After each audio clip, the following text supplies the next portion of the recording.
professor di diritto tributario presso l'Università di Trento, quindi darei a lui la parola e darei il via quindi all'indagine conoscitiva per il processo di attuazione del regionalismo differenziato ai sensi dell'articolo 116. Grazie professore, a lei la parola.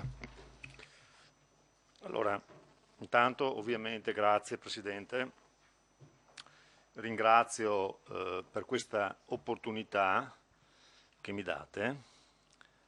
Sono molto onorato di essere qui e quindi porto il mio saluto, vi saluto in partenza ai deputati e ai senatori presenti.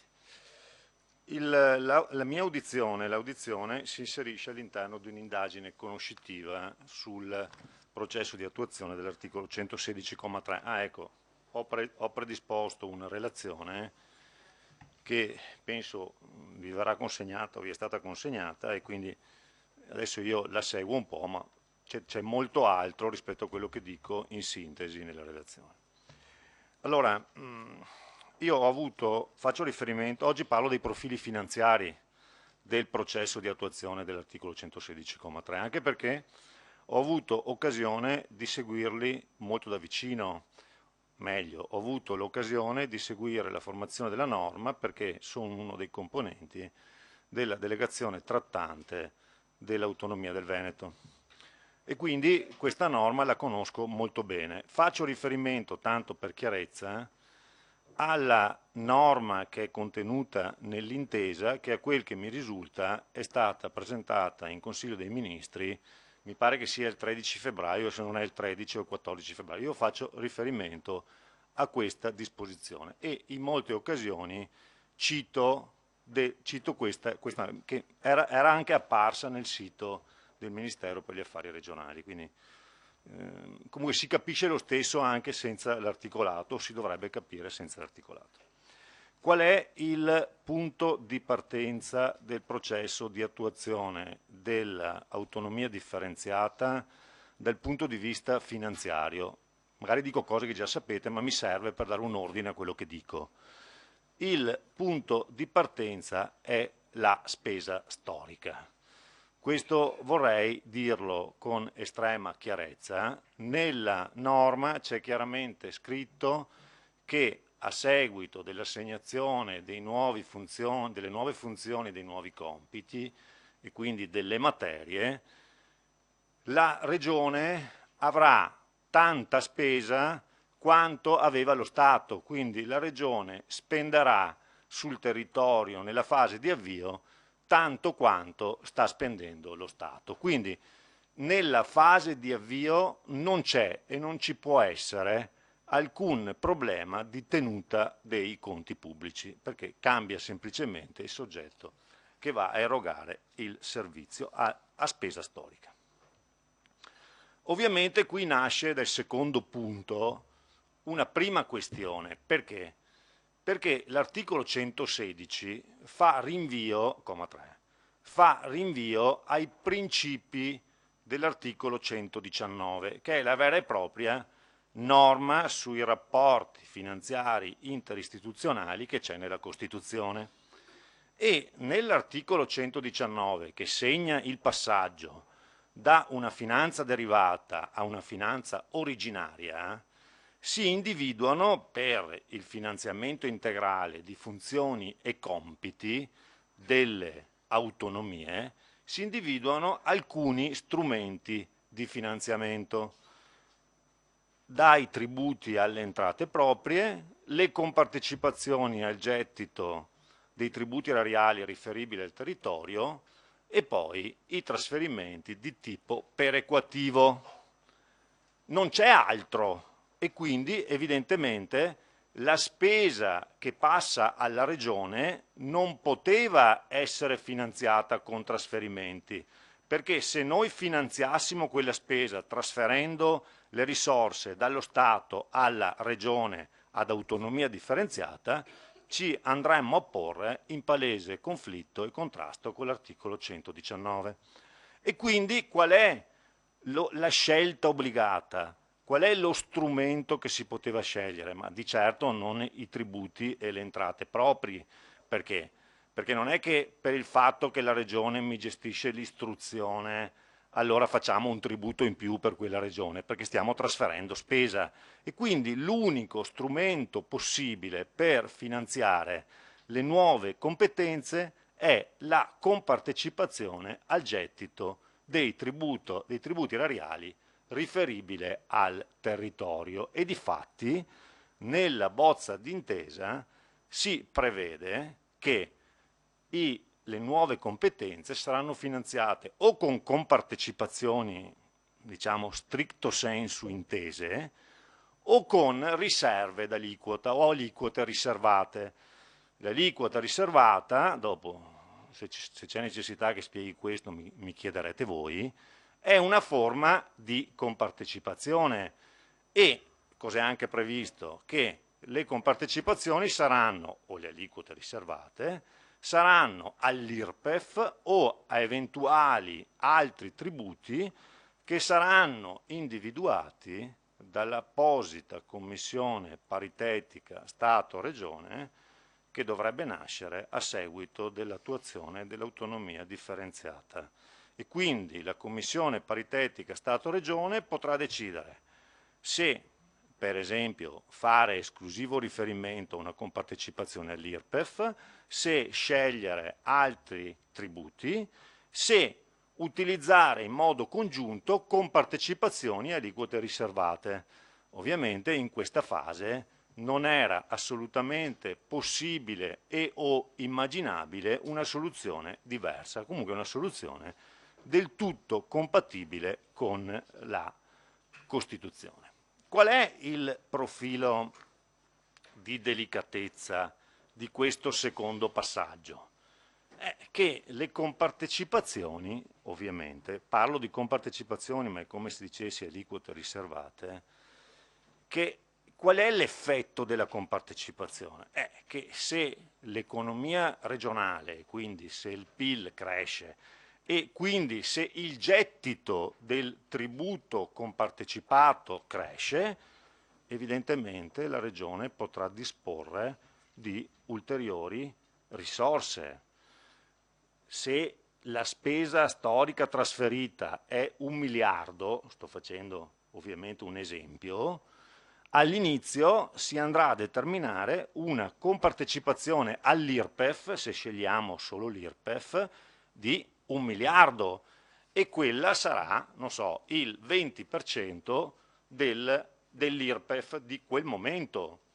Poi se il gettito cresce, il 20% dell'IRPEF non genererà più 1 miliardo, ma andrà a generare qualcosa in più. D'altra parte,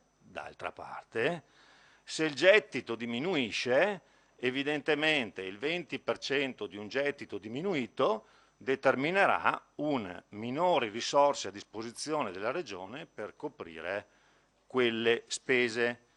Questo evidentemente non deve stupire perché le traiettorie autonomistiche richiedono forme di responsabilità che non possono e non devono essere eluse. Quindi la Regione si porta a casa una competenza.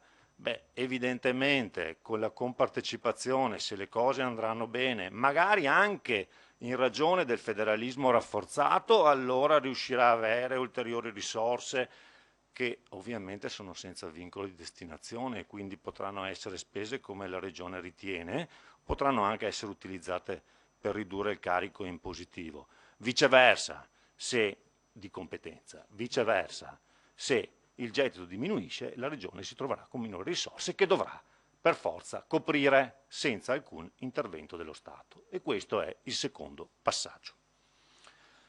Il terzo passaggio è questo. Abbiamo detto che si parte a spesa storica. Non è ovviamente possibile rimanere a spesa storica. Perché? Perché è l'ordinamento che ci chiede il superamento del criterio della spesa storica.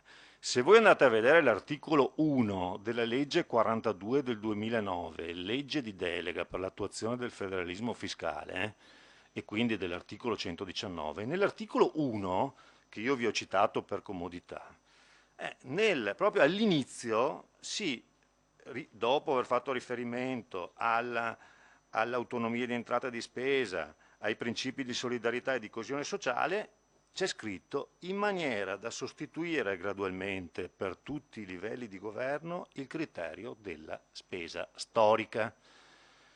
Ma perché? Perché la spesa storica è ovviamente iniqua, perché va a premiare chi ha sprecato le risorse e danneggia invece chi delle risorse ne ha tenuto conto, evidentemente gestendole al meglio. Ed è questa la ragione per cui nella bozza e nelle bozze d'intesa, la norma, lo posso dire, è assolutamente identica tra Lombardia e Veneto, quindi non cambia in alcun modo.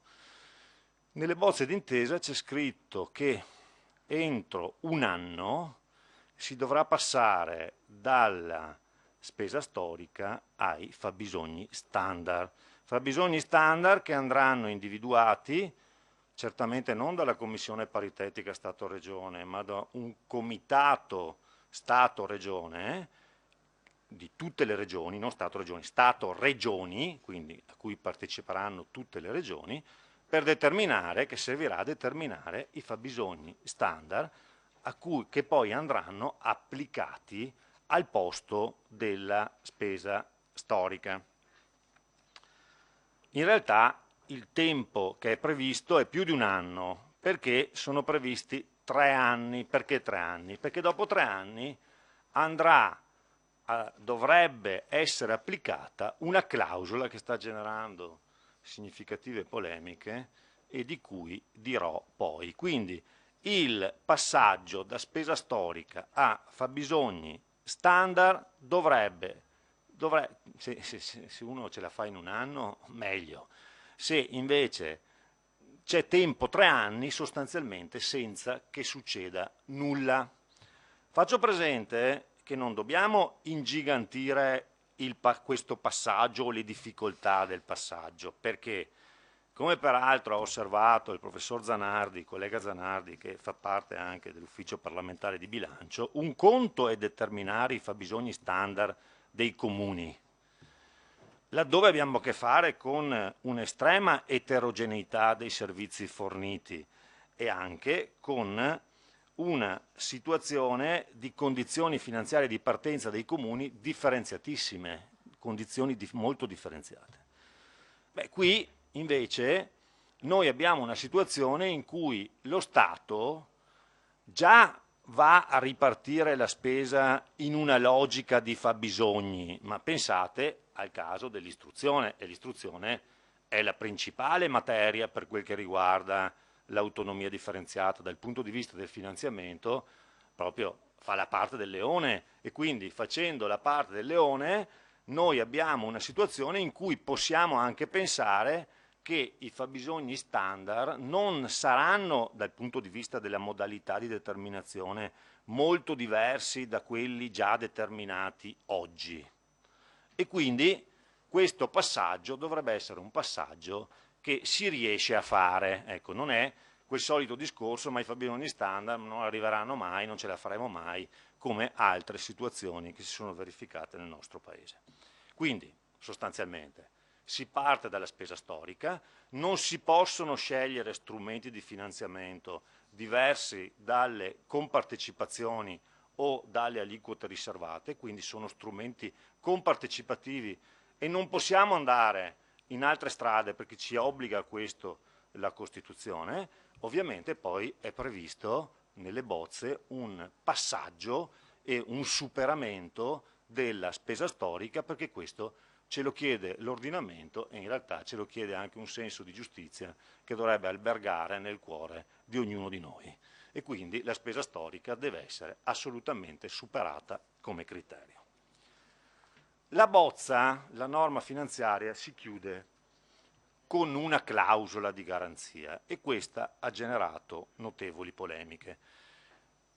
Per me le clausole di garanzia, ve lo dico subito, dovrebbero essere 2 e quindi c'è nella norma c'è una clausola di garanzia e manca una clausola di garanzia. Prima dico la clausola di garanzia che c'è e poi parlo della clausola di garanzia che non c'è.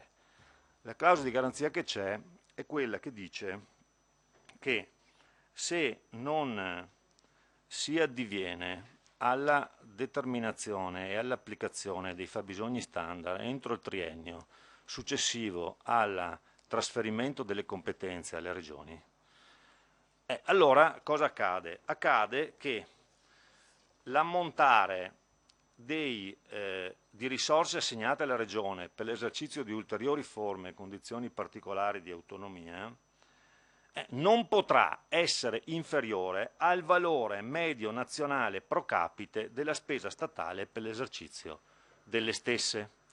Quindi, se l'ordinamento non produce i fabbisogni standard, evidentemente la regione che si è portata a casa l'autonomia differenziata sulla base della spesa storica non mi sembra sia corretto che debba continuare ad andare avanti a spesa storica, tanto più che Lombardia, Veneto ed Emilia Romagna, vi ho allegato, lo trovate all'allegato 1, e sono dati del MEF, spesa statale regionalizzata anno 2017, la spesa per abitante, quindi la spesa pro capite di Lombardia, Veneto ed Emilia Romagna è esattamente all'ultimo posto, al penultimo posto, al terzultimo posto delle spese pro capite, sto parlando di spesa statale regionalizzata in Italia.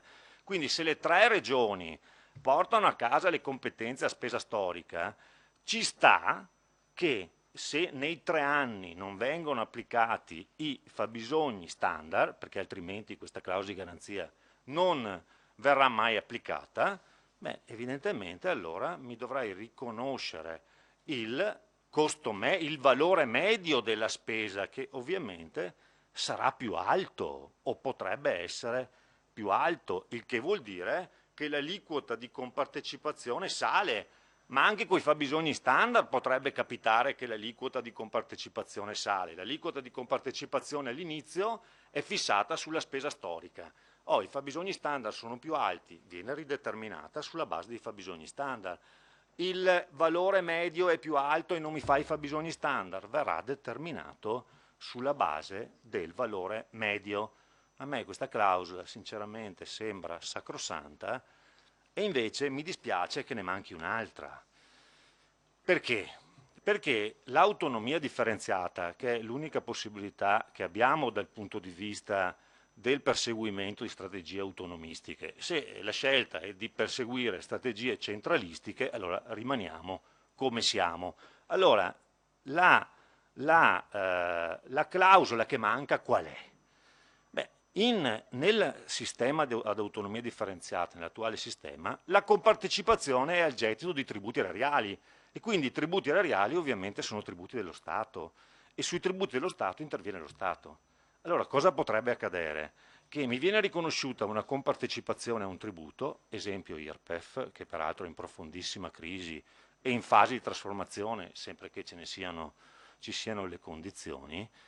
Allora cosa potrebbe accadere? Potrebbe accadere, non so, dico così, che se domani viene varata una flat tax, evidentemente io prima compartecipavo a un tributo che mi fa un gettito con una determinata aliquota e poi vado a compartecipare allo stesso tributo che mi fa un gettito diverso, perché si è deciso, ovviamente a livello centrale, giustamente a livello centrale, che le aliquote dell'IRPEF o la base imponibile dell'IRPEF determinerà una riduzione della pressione fiscale. Allora la Regione, che ha ottenuto l'autonomia differenziata, si trova nella necessità di coprire la spesa senza avere una compartecipazione a un gettito del tributo qual era quello iniziale, e quindi la clausola di garanzia quale dovrebbe essere? Quella di compensare il minor gettito che mi arriva per effetto degli interventi unilaterali dello Stato sui tributi a cui io compartecipo. Questo nella bozza, e dico per me non va bene, questo nella bozza non c'è. Io vi ho messo mi sono permesso di mettervi un esempio di norma, che era la norma su cui, vi dico la verità, si era molto discusso, alla fine questa non era passata, ve la trovate nel paragrafo 4. Se mi dà altri 5 minuti, mi è consentito? No.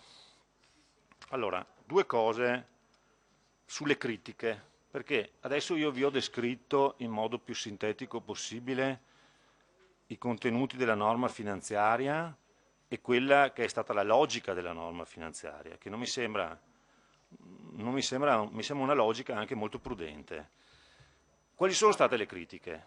Allora, ci sono direi due tipi di critiche. La prima critica, che è una critica costruttiva, che io apprezzo, deriva da una preoccupazione, la preoccupazione per i conti dello Stato, per gli equilibri della finanza pubblica. Vi ho citato Bordignon, che è ordinario alla Cattolica, e soprattutto c'è stato un intervento che mi è sembrato centrato, anche se ovviamente non lo condivido, del professor Zanardi, il quale dice questo: questa situazione, per effetto del meccanismo delle compartecipazioni, farà sì, per forza di cose, che le regioni potranno avere, se le cose vanno bene, più risorse di quelle che hanno oggi. E le più risorse delle regioni potrebbero generare, regioni a autonomia differenziata, potrebbero generare ovviamente dei problemi perché un po' la coperta è corta. Questo è un po' il discorso. E allora lui dice ci sono due possibilità. La prima possibilità, due possibilità polari, cioè la prima agli opposti poli. La prima è questa: ma si fa tutto con le compartecipazioni, poi lo Stato potrà intervenire, o magari organi che prevedono la partecipazione delle autonomie, potrà intervenire sulle aliquote di compartecipazione qualora ve ne sia la necessità. E quindi, se è così, io mi porto a casa l'autonomia, oggi so che ho il 20% di aliquota di compartecipazione a un tributo, ma lo Stato, se c'è necessità, potrebbe dire che l'anno prossimo, o potrebbe impormi l'anno prossimo un 18, un 16, quel che è. Allora, a me questa sembra, ma lo pensa anche Zanardi, una proposta inaccettabile, perché evidentemente se una regione si porta a casa l'autonomia deve avere la certezza che quelle risorse le avrà e deve avere anche un incentivo. E l'incentivo qual è? Che se gestisce bene tutto quello che gli è stato assegnato avrà maggiori risorse, perché se no l'autonomia a me non interessa. Cioè la regione che si porta a casa autonomia per avere comunque una contrattazione sulle risorse, tanto vale che lasci le competenze allo Stato. L'altra parte, all'altro polo, Zanardi mette il nostro modello, che è quello che vi ho descritto, per optare alla fine per una terza via. Lui dice: ci sono delle materie LEP, cioè laddove si ha a che fare con i livelli essenziali delle prestazioni, e lì lo Stato dovrebbe poter intervenire sulle aliquote di compartecipazione qualora vi sia un'esigenza nazionale. Nelle materie non LEP invece le aliquote di compartecipazione rimangono tali e rimangono intoccabili. Anche questa proposta a me sembra discutibile, inaccettabile. Tra l'altro domani sarò in Cattolica per un convegno su questi argomenti, il professor Zanardi glielo dirò anche personalmente, me l'ho anche scritto. Perché?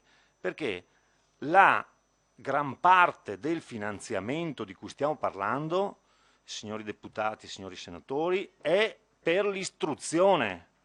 E quindi se va a finire che proprio la materia istruzione, che secondo dati di Zanardi, tra Lombardia e Veneto fa 7 miliardi, se capita questo va a finire che io ritorno nella situazione 1, perché il grosso di quello che porto a casa può essermi messo in discussione dallo Stato. Non andrei poi a ingigantire il problema dell'effetto della compartecipazione sul territorio, che è quella sfida, perché questa è una sfida, perché attenzione che il gettito mi potrebbe anche diminuire, perché stiamo parlando della quota addizionale, cioè io se è 7 miliardi l'istruzione tra Lombardia e Veneto, ma lì ho la copertura. In realtà poi quello che mi porterei a casa sarebbe una quota perché io ho una quota sola, del maggior gettito. Il resto se la porta a casa lo Stato, giustamente, ci mancherebbe altro. E quindi se l'economia regionale cresce, ne ha vantaggi anche lo Stato. Perché? Perché si tiene la quota del maggior gettito non coperta dall'aliquota di compartecipazione. Quindi questa paura che le regioni diventino ad autonomia differenziata una sorta di enclave distaccata completamente dai destini della finanza pubblica nazionale non mi convince per niente, anzi potrebbe sicuramente verificarsi che proprio in ragione dell'autonomia il gettito cresca in modo talmente consistente da creare addirittura più risorse per lo Stato. Sulle seconda tipologia di critiche non so se ho tempo e se no magari risponderò, farò cenno. Ho tempo? Qualcuno mi ha segnalato che abbiamo Conte alla Camera, quindi sarebbe opportuno che i commissari nel giro di domande, magari facciamo uno per gruppo, fossero il più possibile ecco, diciamo, pertinenti, senza troppo interventi, adesso direttamente al punto della domanda. Ecco, chiediamo questa cosa perché mi è arrivata questa segnalazione, siamo un po' stretti coi tempi. Ecco. Quindi se qualcuno vuole cominciare col giro di domande, vediamo però poi eventualmente lei può integrare con la Certo, parte certo. finale, naturalmente sempre in maniera il più possibile sintetica, eventualmente potrà Certo. inviarci del materiale in aggiunta che voi avete già tutti quanti No, la ho già relazione, depositato. per cui chi vuole intervenire? Senatrice Abate, prego. Gonzatti, prego, senatrice Gonzatti. Buongiorno, professor Giovanna. Io volevo fare una domanda avendo un po' presente la dinamica finanziaria della provincia autonoma di Trento, che già e partiamo un po' da un presupposto che in questa commissione ci ha trasferito il professor Cerea e che è questo. Dice, beh, la spesa statale non viene poi attribuita in base al gettito prodotto, chiaramente, perché si creerebbe una disparità sulla base territoriale nazionale, ma in base ai fabbisogni. Allora, la prima domanda è questa, cioè capire come il metodo impostato nelle intese si concilia e rispetta questo principio di base, diciamo. La seconda domanda è questa e riguarda i maggiori gettiti. La provincia autonoma di Trento con i maggiori gettiti ha avvocato e chiesto maggiori competenze, maggiori materie.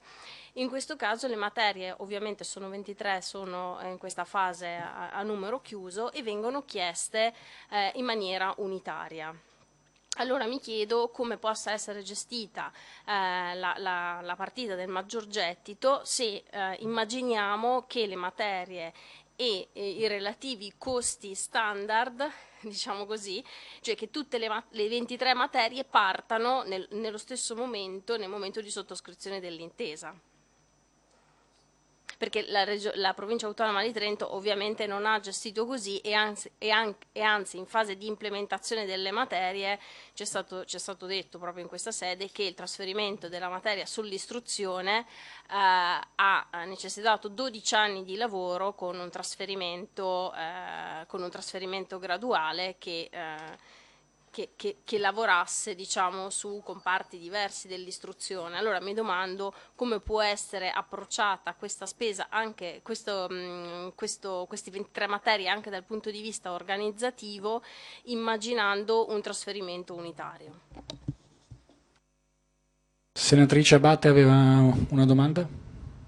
Sì, velocemente, più che altro grazie innanzitutto per la sua relazione. Volevo farle questa domanda. Le tre proposte, diciamo, della teoria Zanardi, del professore Zanardi, come mai lei non concorda con la terza soluzione, vale a dire dove ci sono i LEP, le materie LEP, applichiamo quelle e per gli altri poi non la spesa storica, aggiungo io i fabbisogni standard? Grazie. Ci sono altre domande? Direi di no.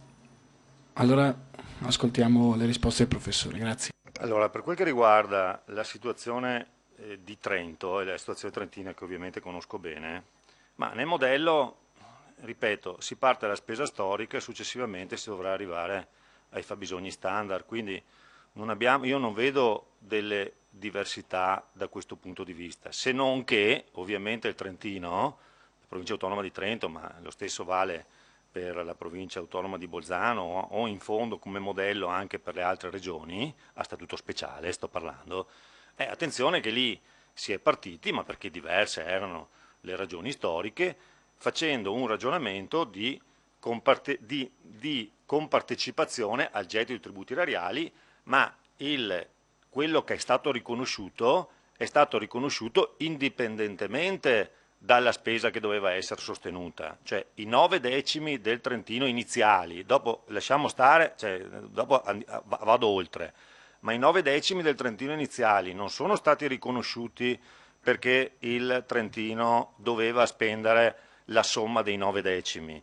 Poi cosa ha fatto giustamente la provincia autonoma di Trento e anche direi in modo lungimirante?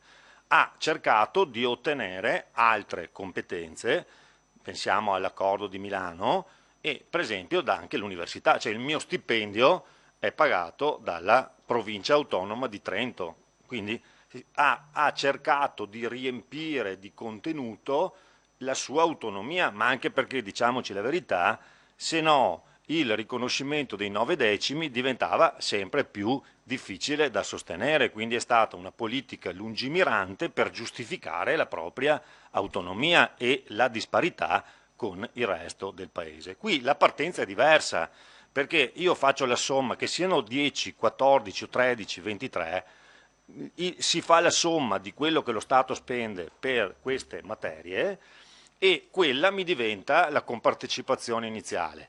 È chiaro che la compartecipazione iniziale cambierà quando arriveranno i fabbisogni standard, perché sarà differente rispetto alla spesa storica e questo è ovvio ed è corretto, e potrebbe cambiare se scattasse la clausola di garanzia.